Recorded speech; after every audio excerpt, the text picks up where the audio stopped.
Hi friends, ಇವತ್ತು ಯಾವ ರೀತಿ ಈಸಿ ಮೆಥಡಲ್ಲಿ ಮೀನು ಸಾಂಬಾರು ಮಾಡೋದು ಅಂತ ನೋಡ್ಕೊಂಬರೋಣ ಬನ್ನಿ.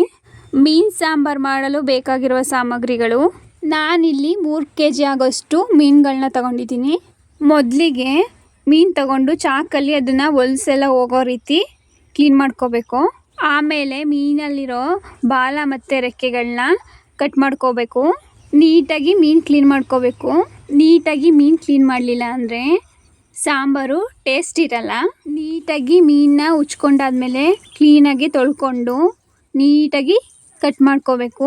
ಮೀನನ್ನ ಆದಷ್ಟು ದಪ್ಪನೇ ಕಟ್ ಮಾಡ್ಕೊಳ್ಳಿ, ಇಲ್ಲಾಂದರೆ ಜಾಸ್ತಿ ಕಾಯಿಸಿದಾಗ ಅದೆಲ್ಲ ಕಲಸೋದಂಗೆ ಆಗುತ್ತೆ. 3 ಸಲ ಫಿಶ್ನ ನೀಟಾಗಿ ತೊಳ್ಕೊಬೇಕು. ಫಿಶಲ್ಲಿರೋ ಬ್ಲಡ್ ಎಲ್ಲ ತೊಳೆದಾಗ ನೀಟಾಗಿ ಹೋಗಬೇಕು. ನೀಟಾಗಿ ತೊಳೆದಾದ್ಮೇಲೆ ಅದನ್ನು ನೀರೆಲ್ಲ ನೀಟಾಗಿ ಸೋರಿಸಿ ಆಮೇಲೆ ಹಾಕಬೇಕು. ಮೊದಲಿಗೆ ಒಂದು ಜಾರ್ ತಗೊಂಡು ಒಂದು ಕಾಯಲ್ಲಿ ಅರ್ಧ ಭಾಗನ ಕಾಯಿನ ತುರ್ಕೊಂಡಿದ್ದೀನಿ. 4 ಈರುಳ್ಳಿ ಹಾಕ್ಕೊಂಡಿದ್ದೀನಿ. 1 ಇಂಚ್ ಆಗೋಷ್ಟು ಶುಂಠಿ, 1 ಗೆಡ್ಡೆ ಬೆಳ್ಳುಳ್ಳಿ, 4 ಕಾಳು ಮೆಣಸು, 4 ಲವಂಗ, 1 ಇಂಚ್ ಆಗೋಷ್ಟು ಚಕ್ಕೆ, ಒಂದು ಅರ್ಧ ಕಪ್ ಆಗೋಷ್ಟು ಕೊತ್ತಂಬರಿ ಸೊಪ್ಪು, 1 ಚಿಟಿಕೆ ಆಗೋಷ್ಟು ಅರಿಶಿನ, 1 5 ಸ್ಪೂನು ಸಾಂಬಾರು ಪುಡಿ, 1 2 ಸ್ಪೂನು ಖಾರ ಪುಡಿ, ಒಂದು ಸ್ವಲ್ಪ ಕಡಲೆ. ನೀರು ಹಾಕ್ಕೊಂಡು ಗ್ರೈಂಡ್ ಮಾಡ್ಕೊಳ್ಳಿ. ಸಣ್ಣದಾಗಿ ಗ್ರೈಂಡ್ ಮಾಡ್ಕೋಬೇಕು. ನಾನಿಲ್ಲಿ 3 kg ಮೀನು ತಗೊಂಡು ಸಾಂಬಾರು ಮಾಡ್ತಿದ್ದೀನಿ. ನಾನು ಹೇಳ್ತಿರೋ ಕ್ವಾಂಟಿಟಿಲಿ 10 ಜನಕ್ಕೆ ಸರ್ವ್ ಮಾಡ್ಬೋದು. ನಾನು ತಗೊಂಡಿರೋ ಮೀನು ಪಾಟ್ಲಾಕ್ ಮೀನು ಸಾಂಬಾರು ಮಾಡಿದ್ರೆ ತುಂಬ ಟೇಸ್ಟಿಯಾಗಿರುತ್ತೆ. ಸಾಕಿರೋ ಮೀನಿಗಿಂತ ಕೆರೆಯಲ್ಲಿ ಹಿಡ್ದಿರೋ ಮೀನು ಸಾಂಬಾರು ತುಂಬ ಟೇಸ್ಟಿಯಾಗಿರುತ್ತೆ.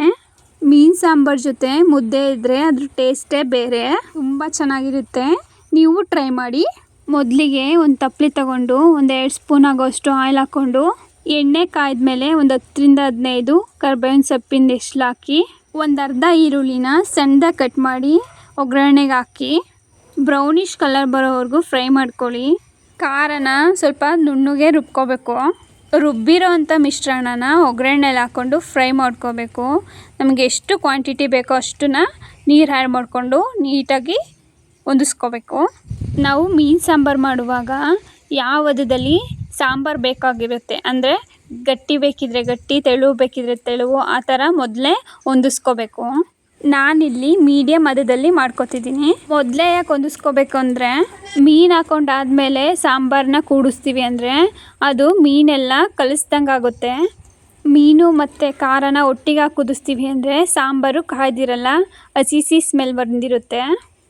ಹಂಗಾಗಿ ಫಸ್ಟೇ ಕುದಿಸ್ಕೋಬೇಕು. 1 2 ಕುದಿ ಸಾಂಬಾರನ್ನ ನೀಟಾಗಿ ಕುದಿಸ್ಕೊಂಡ್ರೆ ಸಾಂಬಾರು ಟೇಸ್ಟಾಗಿ ಬರುತ್ತೆ. ಮೊದಲೇ ನೆನೆಸಿಟ್ಟಿರುವಂಥ ಹುಣಸೆಹಣ್ಣ ನೀಟಾಗಿ ಸೋಸ್ಕೊಂಡು ಸಾಂಬಾರೊಳಗೆ ಹಾಕ್ತಿದ್ದೀನಿ. 1 2 ಸ್ಪೂನು ಅರಳುಪ್ಪನ್ನ ಸಾಂಬಾರೊಳಗೆ ಹಾಕಿ ನೀಟಾಗಿ ಮಿಕ್ಸ್ ಮಾಡ್ಕೋಬೇಕು.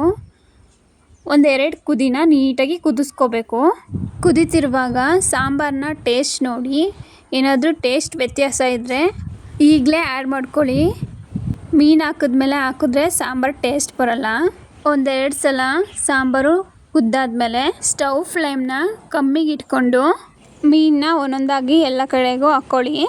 ಮೀನು ಹಾಕಿದ್ಮೇಲೆ ಸೌಟ್ ತಗೊಂಡು ಕೈ ಆಡ್ಸೋಕ್ಕೆ ಹೋಗಬಾರ್ದು, ಕಲಿಸ್ದಂಗಾಗಿ ಹುಳೆ ಮಾತ್ರ ಉಳ್ಕೊಳ್ಳುತ್ತೆ. ಆಗ ಸಾಂಬಾರು ಸರ್ವ್ ಮಾಡೋಕ್ಕೆ ತುಂಬ ಕಷ್ಟ ಆಗುತ್ತೆ. ನಾವು ಹಾಕಿರೋ ಅಂಥ ಮೀನುಗಳು ಸಾಂಬಾರೊಳಗೆ ಮುಳುಗಬೇಕು. ಮುಳುಗ್ದಾಗ ಮಾತ್ರ ಮೀನಿಗೆ ಉಪ್ಪು ಖಾರ ಎಲ್ಲ ಇಟ್ಕೊಂಡಿರುತ್ತೆ. ಮೀನು ಹಾಕಿದ್ಮೇಲೆ 1 2 ಸಲ 1 2 ಕುದಿ ಕುದಿಸ್ಕೊಳ್ಳಿ. ಜಾಸ್ತಿ ಕುದಿಸೋಕ್ಕೂ ಹೋಗ್ಬಾರ್ದು, ಮೀನೆಲ್ಲ ಕಲಿಸ್ದಂಗಾಗಿ ಮೀನು ಕಡಿ ಕಲಿಸ್ದಂಗಾಗುತ್ತೆ. ಮೀನು ಹಾಕಿದ್ಮೇಲೆ ಒಂದು 15 ನಿಮಿಷ ಕುದಿಸ್ಕೊಂಡ್ರೆ ಸಾಕು. ಚೆನ್ನಾಗಿ 1 2 ಕುದಿ ಕುದ್ದಿರುತ್ತೆ.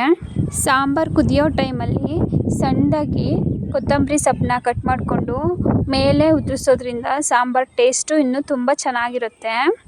ಕೊತ್ತಂಬರಿ ಸೊಪ್ಪು ಹಾಕಿದ್ಮೇಲೆ 1 ನಿಮಿಷ ಸಾಂಬಾರನ್ನ ಕುದಿಸ್ಕೊಳ್ಳಿ. ನೋಡಿ ಫ್ರೆಂಡ್ಸ್, ಮೀನು ಸಾಂಬಾರು ರೆಡಿ ಆಯಿತು. ಫ್ರೆಂಡ್ಸ್, ಮೀನು ಸಾಂಬಾರು ಮಾಡೋದು ಎಷ್ಟು ಈಸಿ ಅಲ್ವಾ? ನಾಳೆ ನೀವು ಟ್ರೈ ಮಾಡಿದ್ಮೇಲೆ ಕಮೆಂಟ್ ಮಾಡಿ ಮೀನು ಸಾಂಬಾರು ಹೇಗೆ ಬಂತು ಅಂತ. ನಾನು ಮಾಡಿರೋ ರೆಸಿಪಿ ನಿಮಗೆ ಇಷ್ಟ ಆಗಿದ್ದರೆ ಲೈಕ್ ಮಾಡಿ, ಶೇರ್ ಮಾಡಿ ಮತ್ತು ಸಬ್ಸ್ಕ್ರೈಬ್ ಮಾಡಿ.